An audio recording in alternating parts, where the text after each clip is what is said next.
Right, well, obviously I'm reconfiguring stuff at the moment, so it's not ready really to generate any power, but I have circumvented my sticking, and the other problem I have to do yet is put more, I have to increase my brass brushing to stop the bearings from wobbling again, because that's another problem that's come back. So I'll prop this up at the moment. Now I'm just going to show you a quick blast really. I'll put my scope on. But it's only generating half a volt right now because I've decoupled the magnet rotors from the coil. So if you look, the magnet rotors are actually switching the magnetic couplers, and there's two stages, and I haven't got enough alternative magnetic field on this side yet. But I have decoupled them because when I short the coils out, if anything, the speed actually increases. It doesn't seem to change actually. Now let's just turn it on.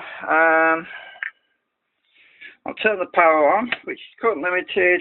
It's starting by itself, and it rattles like hell because the ball bearings need securing. And look at the speed; it's accelerating pretty fast.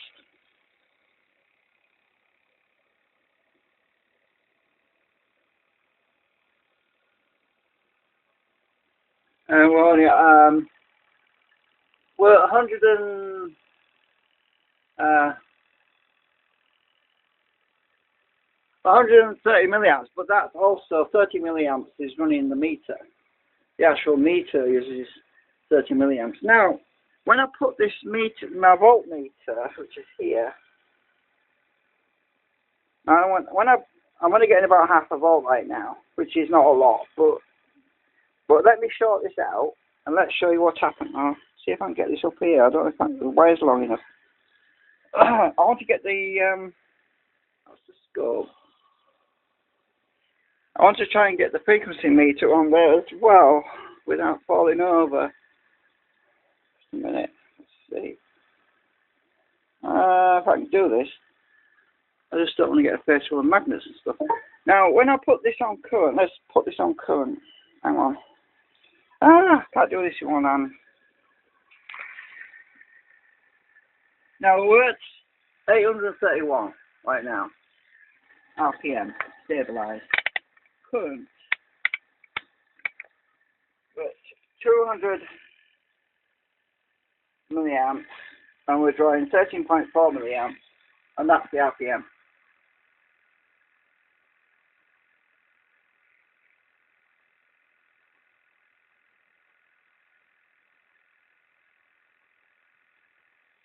Right, 13.4 milliamps, we're shorting out on one coil, and actually I've noticed the RPM going up and down, so it doesn't actually slow it down really. There's some friction on the bearing and on some of the mechanics. We're still drawing 13.5 milliamps, RPM 833. Let's go back to volts.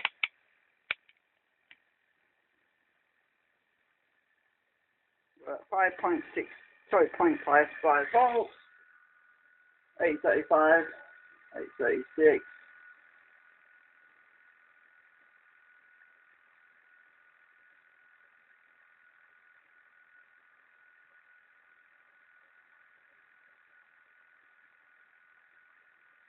Let's put it back on current. Damn it. Right, back on current.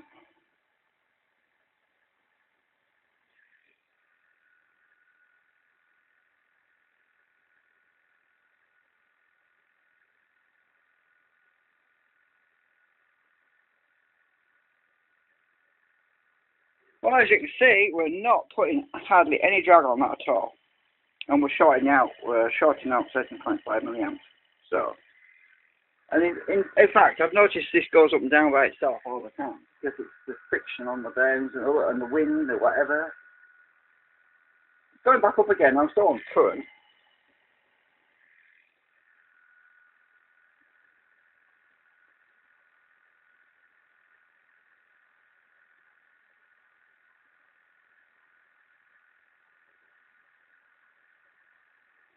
Yeah, we're going back up again, and we're still on current at the moment.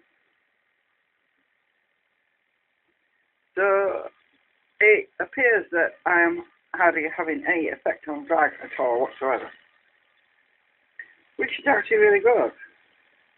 I mean, I can look. Let me load the other one down. I've got 2 meters actually.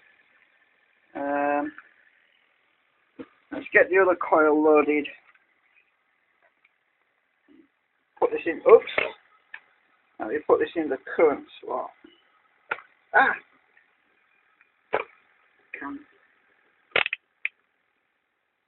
Right, we're at the moment we're at 834. We're still drawing 13.5 milliamps on that one. That one should drop a little bit on current. 13.1 on one coil, 11.7 milliamps on the other. We're drawing on both at the moment, and that's the RPM.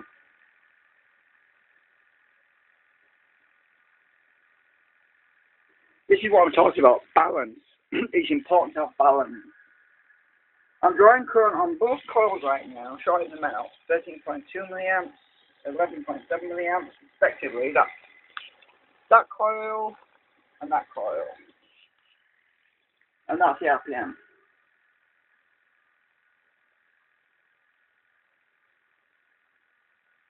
Let's put this back on voltage. I have to move this socket here.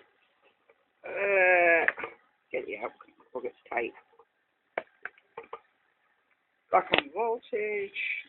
This one's at 0.4, 0.492, 0.55, and that's the RPM.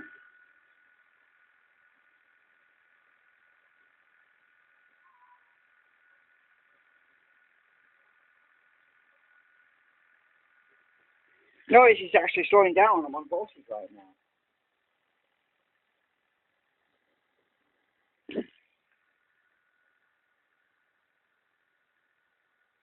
You see, I've got ferrite cores inside here which act as a delay, so that when the rotor passes the end, there's an inductive reactance in the core which causes a fraction of a delay before it switches the next core, and then the next core is triggered, which sends a pulse of magnetic field through the coil, which is, by the time it gets to the coil, and by the time a reactance in opposition returns through the magnetic field and back to the rotor, it's actually pulling the rotor instead of slowing it down.